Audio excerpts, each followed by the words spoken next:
Hi, in this video, I'm going to show you how to clean up inactive subscribers in MailerLite. What does that mean? Well, this means that you are going to remove anybody who hasn't opened an email from you in the last 6 months. Why do you want to do that? For example, I am on a plan on MailerLite and I can have up to 1,000 subscribers. If I was getting close to reaching that 1,000 subscriber mark, if I hit that 1,000 subscriber mark, MailerLite are going to start charging me more, which is okay. That's how it works. However, if there are perhaps 200 to 300 people on my email list who haven't opened an email in the last 6 months, it's more beneficial for me to remove them from my email list. If they're not opening the emails, we're not talking about them not taking action. We're not talking about them not buying. We're talking about them not even opening the emails. It's more beneficial for me to remove them because A, I then won't hit the next plan on MailerLite, so I won't get charged, but also it will increase my open rates because then I'm taking away the people that aren't opening the emails. So it is a win-win. I know we have these goals where we go, well, I want to have 10,000 people on my email list. We all have those kind of goals, but you know what? It's better to have 5,000 people on your email list opening your emails than it is to have 10,000 people on your email list with 5,000 people opening those emails. So this is how you would remove those inactive subscribers.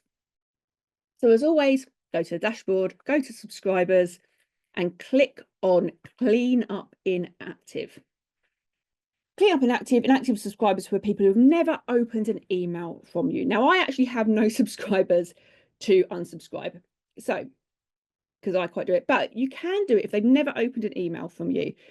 If they've been inactive for the last 6 months, if they've been sent more than 10 emails, if they've been sent more than 50 emails, so you can change all of this. But if they've been sent more than 10 emails and they've not opened them in the last 6 months, all you would do is unsubscribe inactive and it would remove them from your email list. And as it says here, we highly recommend that you remove these email addresses to maintain healthy deliverability and optimal performance. So what does that mean? Basically, the higher the open rate that you have, the better the email gods think you are. So you want to make sure that you are keeping that statistic as high as possible. So if for 6 months, for example, you had 100 people on your email list, and for the last 6 months, 55% of people were opening them, 45% of people weren't. You hadn't grown your email list or anything in that point. It just stayed at 100. And you removed those 45 people, immediately your open rate would go from 55%, it would shoot up to 100% because then you would have 55 people on your email list, but you would have 55 people who are continually opening your emails. So your open rate would go up. And the email gods think that is much better. And it means that you're not blocked to spam. It means that your emails are more likely to be delivered to an inbox rather than the junk box. So by cleaning up these inactive subscribers, you are keeping your email list healthy.